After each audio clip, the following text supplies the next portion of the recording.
agora vamos falar aqui sobre Romanos 1. Paulo, ele começa aqui saudando aos irmãos ali, né, servos de Cristo em Roma. É a carta que ele faz a maior saudação que tem, justamente porque era uma igreja que ele não conhecia presencialmente, né? Não eram cristãos que ele conhecia assim, presencialmente. Então a gente vê que a carta de Romanos, Paulo, ele é bem mais didático, é uma carta bem expositiva, bem explicativa do que é a vida cristã, do que é o caminhar com Deus. E a gente vê que em Romanos, Paulo pega até um pouco mais leve do que nas outras cartas que ele escreve. Quando a gente vai ler lá a carta de Coríntios, de 1ª e 2ª Coríntios, a carta de Gálatas, a gente vê que Paulo ele desce a lenha ali no povo, por quê? Porque eram igrejas que tinham sido geradas dele, né? Ele mesmo tinha formado aqueles cristãos na base, ele tinha ganhado aqueles cristãos para Cristo. Então, quando a gente vê ele pegando pesado com eles, quando eles começam ali querer se desviar do que era o Evangelho de Cristo, né? E Paulo, ele justamente queria trazer esse contexto. Uma coisa que eu não falei, acho que no outro áudio, né, que Paulo, ele tinha 3 critérios do porquê ele queria escrever essa carta ali para os irmãos, né, de Roma. Primeiro, justamente porque ele queria ir primeiro à Espanha, né, para poder ir até os confins da terra, levar o Evangelho da salvação. Ele queria também ali trazer esse alerta, o Evangelho, mostrar para aquela igreja de Roma o Evangelho que ele pregava, que era o Evangelho de Cristo Jesus, né? Que ele não era um homem brigão que arrumava problema com todo mundo, mas que ele realmente defendia a verdade de Cristo, e ele não tinha medo disso, né? De apanhar, de ser apedrejado, né? De ser açoitado, de sofrer obra, pela causa, pelo Evangelho, pelo nome de Jesus Cristo. E o terceiro ponto que ele queria mandar essa carta é porque ele realmente tinha desejo de visitar a igreja pessoalmente, porém ele não conseguiu. Mas continuando aqui, depois dessa primeira fase de apresentação que a gente vê aqui do capítulo 1 ao capítulo 7, a gente vê Paulo, ele já dando aqui, falando com os irmãos, né, que ele realmente dava graças ao Senhor por aquela igreja, por mais que era uma igreja que não foi ele que fundou, não foi ele que formou, mas ele era feliz de saber que aquela igreja de Cristo estava crescendo ali, a fé que eles tinham, né, que realmente era anunciada, né, em outros lugares, e todo mundo via os frutos de fé daquela igreja e o desejo dele de ir, né, lá pessoalmente, porém ele não conseguia ir. Por que ele queria ir? Justamente para que houvesse essa troca, esse compartilhar, não só daquilo que Paulo carregava em Jesus Cristo, mas também que ele pudesse entregar aquilo que ele carregava e receber também daqueles irmãos uma porção do Espírito Santo, da qual eles também tinham, né? E é por isso que a gente vê aqui no versículo 16, Paulo falando: eu não me envergonho do Evangelho, porque é o poder de Deus para a salvação de todo aquele que crê. Primeiro do judeu e também do grego. Por que ele fala primeiro do judeu? Porque os judeus tinham sido anunciado o Evangelho primeiro através de João Batista, que vai abrindo esse caminho para Jesus, e depois através de Jesus. A missão de Jesus veio para anunciar o reino de Deus justamente para o seu povo. Porém, o seu povo não recebeu, né? Não conheceu. E é por isso que ele fala primeiro aos judeus, porque esse era a missão de Jesus, pregar o evangelho da salvação primeiro para o seu povo. E aí depois ele fala, e também ao grego. Por quê? Porque o grego era o gentio, ou seja, nós fomos alcançados pela palavra de Deus a partir do momento da perseguição da igreja. Porque o que acontece? Jesus morre, ele ressuscita ao terceiro dia, ele passa 40 dias ali dando as instruções finais aos seus discípulos, né? Tudo que os discípulos precisavam saber. Depois, no final desses 40 dias, a gente lê ali em Atos 1, Jesus ascende aos céus, né? e passa-se a acontecer uma forte perseguição aos cristãos. Porém, Jesus tinha falado para os seus discípulos, ficai em Jerusalém até que do alto lhe seja enviado o Espírito Santo.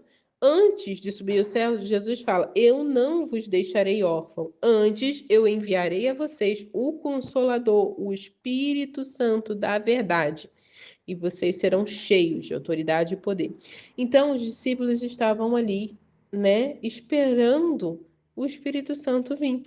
E aí acontece isso, né? Em Atos 2, o Espírito Santo de Deus vem, sela eles ali com o fogo da presença, de unção, de poder e autoridade, né? E os discípulos de Jesus sofrem, né, uma perseguição ali muito grande. Isso faz com que a igreja seja expandida, ou seja, o evangelho de Cristo seja expandido, porque os discípulos vão, os seguidores de Jesus vão para várias outras nações. Então é através dessa perseguição que o evangelho ele é ampliado, ele é amplificado, ele é levado agora para aqueles considerados gentios, no caso, até nós, né? Nós, né, se formos olhar, nós somos considerados gentios, né? Mas nós fomos alcançados por essa graça salvadora de Deus.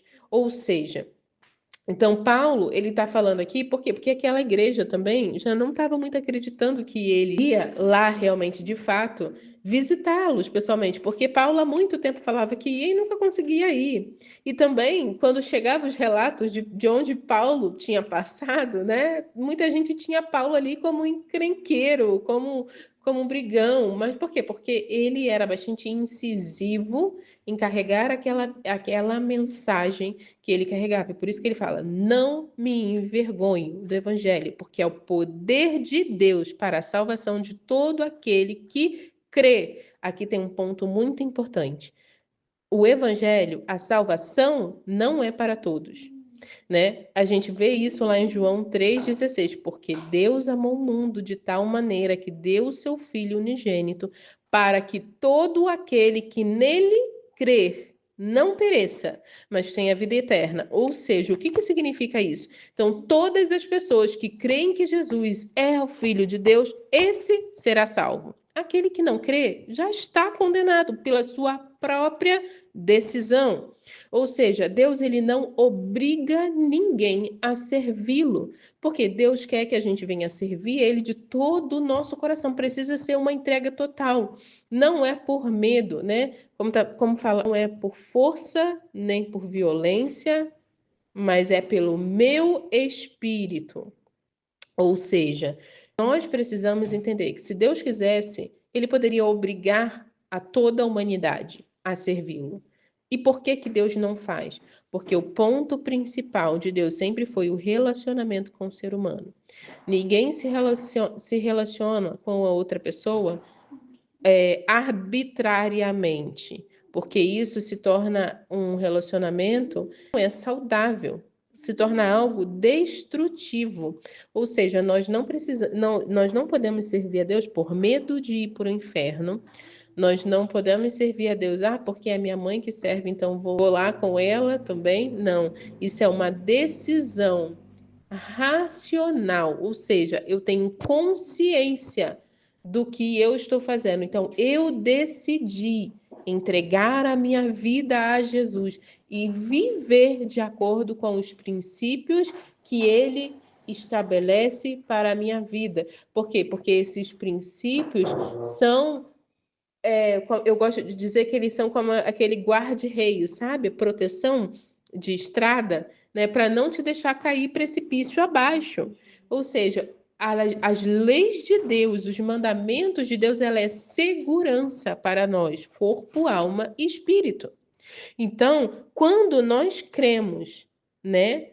Nós recebemos o evangelho, que é o poder de Deus, né? E através do sacrifício de Jesus na cruz, nós somos salvos.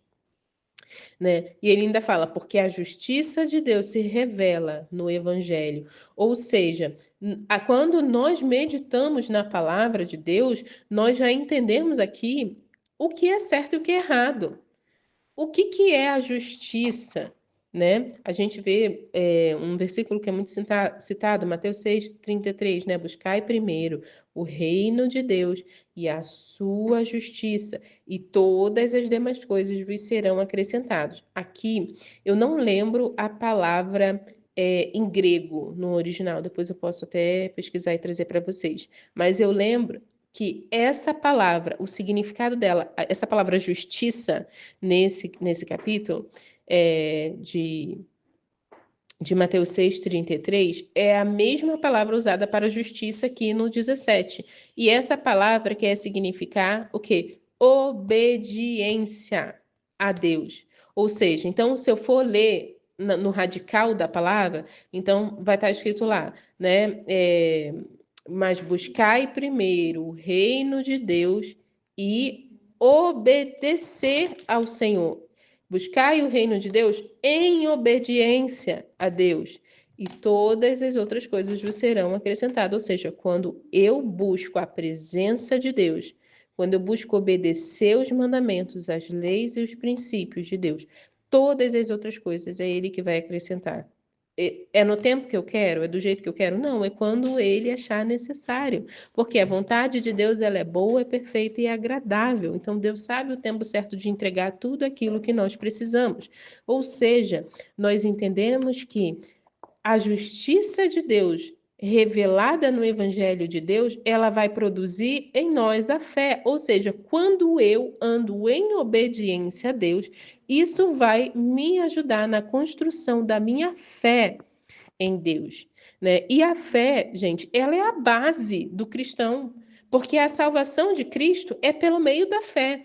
A fé não tem como você ver, não tem como você tocar, não tem como você sentir. É simplesmente você crer, mesmo que você não veja, mesmo que você não toque, mesmo que você não sinta. Você crer que Jesus é o Filho de Deus, né? E essa fé, ela precisa ser acrescentada. Ou seja, tem até uma confusão que o povo faz, né? Com aquela passagem que fala se a nossa fé for como o grão de mostarda, você vai dizer ao monte, né? Sai daqui e vá para lá. E ele vai. Então, não é do tamanho, é como. Há uma diferença muito grande aí, do para o como. Porque se a minha fé ela é como um grão de mostarda, um grão de mostarda, se você pegar ele e guardar numa gaveta, ele vai ser sempre um grão de mostarda, pequenininho. Ou seja, se você pegar a tua fé, aceitei Jesus, e não colocar essa fé em ação, ela vai continuar ali pequena, ela não vai te sustentar. Então, a minha fé, quando ela é como o grão de mostarda, ela pode começar pequena, mas a partir da minha vivência diária, em buscar a presença de Deus, em me permitir ser esticado por Deus, em buscar intimidade e comunhão com o Senhor. Essa fé ela vai crescendo cada vez mais. E à medida que essa fé cresce, eu vou crescendo em nível de intimidade e comunhão com Deus. Deus vai confiando a mim os seus dons e talentos para que eu possa ser um espelho da presença, da glória de Deus aqui na terra.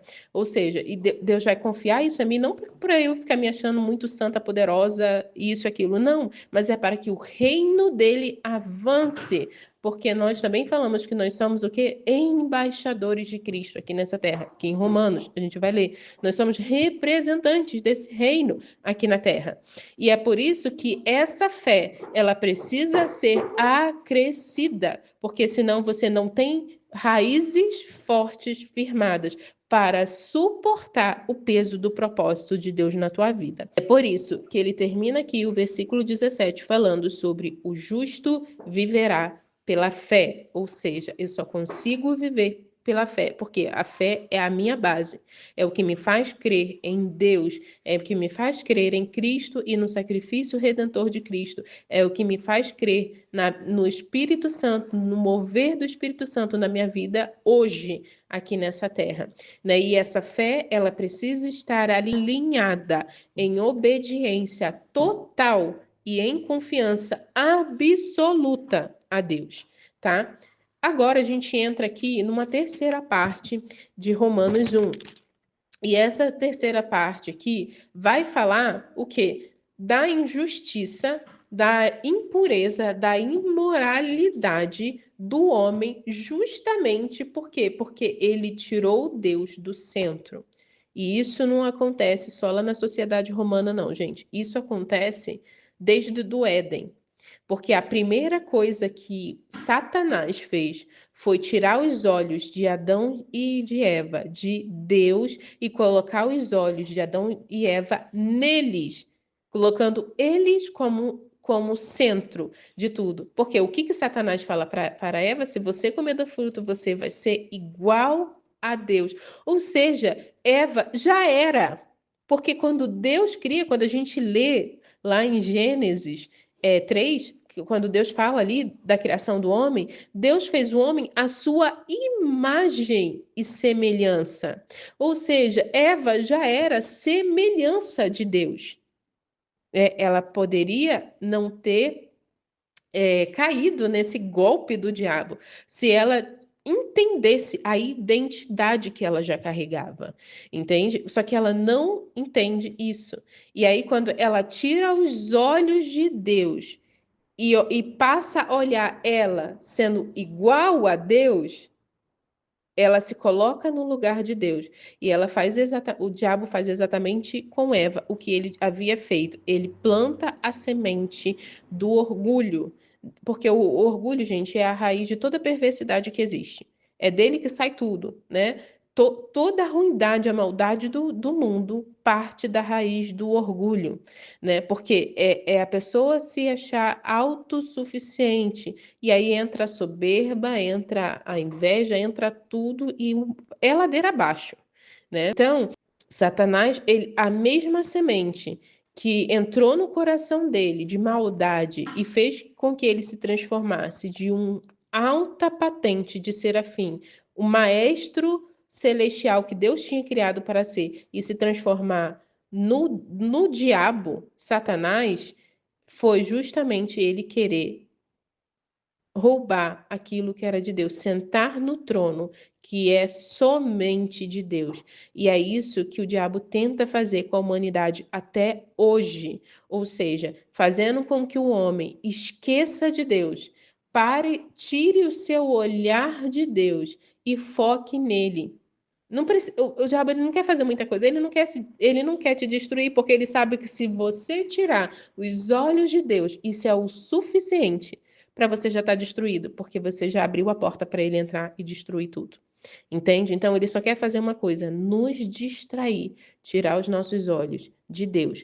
E nós vemos aqui trazendo toda essa revelação ali, através de Paulo, para a igreja de Romanos, né? Por quê? E por que que ele fala que os homens são indesculpáveis? Porque Deus, ele se revela através da criação, né? Deus se relacionava com o homem de todos os dias. O plano de Deus sempre foi se relacionar com o homem. Então, a primeira coisa que o diabo faz ao plantar essa semente, né, do orgulho e colocar Eva e Adão no centro, tirando Deus do centro, foi roubar a paternidade da humanidade. Ou seja, a humanidade já nasceu com essa dor da paternidade, porque não tinha mais a paternidade de Deus, justamente por quê? Porque o pecado, ele não pode conviver com a santidade de Deus, né? Então, como o pecado não pode viver com a santidade de Deus, Deus ele precisava se afastar desse homem por conta do pecado, mas Deus já tinha um plano de salvação pronto, porque Deus não foi pego de surpresa pelo que aconteceu lá no Éden.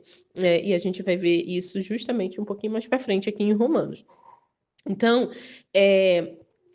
Paulo vem mostrando aqui toda a podridão da natureza humana, né? E ele fala ali sobre como que a ira de Deus ele se revela no ser humano. Como que a ira de Deus se revela aqui no ser humano? Quando o coração do ser humano está tão cauterizado para Deus, para aquilo que é bom, para aquilo que reflete ao Senhor, Deus permite que essa pessoa ela seja entregue aos próprios desejos do seu coração. Aqui no versículo 24 fala isso. Justamente o quê? Para desonrar o seu próprio corpo. Ou seja, por quê? Porque eles ignoraram, trocaram a verdade de Deus pela mentira, adorando e servindo a criatura, ou seja, se idolatrando, colocando o homem no centro das coisas. Então a gente precisa ter muito cuidado com esse negócio que vem falando, doeu. Não, gente, não é errado ter autoestima, não é errado você se cuidar. O errado é você começar a colocar a tua prioridade do teu corpo físico, das tuas emoções, dos teus desejos acima de Deus na sua vida. Isso é que é pecado. Tá? Então é justamente isso que Deus está trazendo aqui. Paulo trazendo esse alerta para essa igreja ali em Roma. Por que que Deus permite que esses homens sejam entregues a si mesmos? Porque essa é a ira de Deus sobre eles, já sendo revelada aqui. É por isso que ninguém pode falar que é indesculpável. Por quê? Porque aí ele fala, ele volta aqui no 19 que você vai entender o porquê. Porque, pois o que se pode conhecer a respeito de Deus é manifesto entre eles, porque Deus lhe manifestou desde o princípio. Né? Não está escrito desde o princípio, mas eu estou falando aqui que Deus ele se manifesta para nós desde o princípio. Então não tem como a humanidade falar que não conhece a Deus, que não conhece o amor de Deus, que não conhece a pessoa de Deus, porque Deus já se revelou a nós desde o princípio. Porque os atributos invisíveis de Deus, isto é, o seu eterno poder, a sua divindade, claramente se reconhece desde a criação do mundo, sendo percebidos por meio das coisas que Deus fez. Aqui, isso já responde tudo. Não tem como a gente querer dar desculpa para aquilo que a gente faz de pecado, para aquilo que a gente sabe que não agrada o coração de Deus e a gente continua fazendo de errado. Por quê? Porque Deus ele já revela a grandeza dele, ou seja, o seu eterno poder, a sua divindade, ou seja, a sua santidade, a sua glória, majestade, honra, louvor para todos sempre. Claramente, desde a criação do mundo. E como que você sabe disso? Porque você consegue perceber todas essas coisas, ou seja, você consegue perceber o poder de Deus, você consegue perceber a grandeza de Deus, você consegue perceber a divindade de Deus, a santidade de Deus nas coisas que ele fez. Então, quando você olha a imensidão do mar, não tem como você olhar para a imensidão do mar e você não ver que somente um Deus poderoso é que criou aquela imensidão que parece que não tem fim.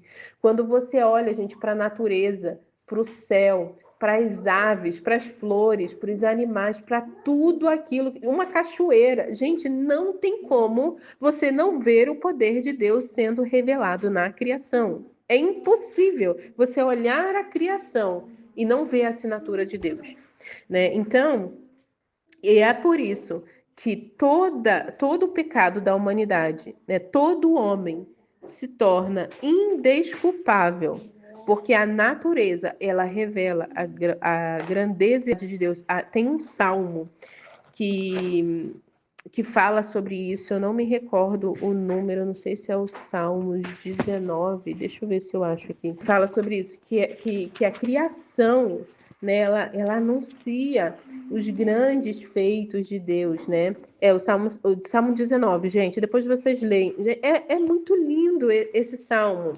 Lê ele todo, porque não dá para ler um versículozinho só, não. O salmo todo, ele é lindo, ele fala justamente disso, que a criação, né, ela exalta a grandeza de Deus, tá? Então, continuando aqui, ele fala, porque tendo o conhecimento de Deus, os homens, sabendo quem Deus é, ela tem crido, né? Elas anulam a grandeza e o poder de Deus para fazer o quê?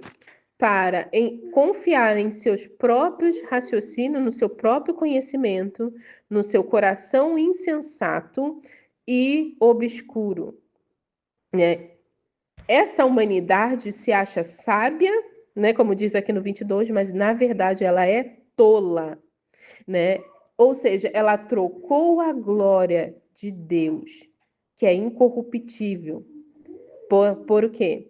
Por deuses falsos, por adoração a demônios, por depravação do seu próprio corpo, por seus desejos mais perversos da sua alma insaciável, né? E é por isso que Deus ele pega e entrega a humanidade ao seu próprio desejo, para que ela mesmo já entre ali e desonre o seu próprio corpo.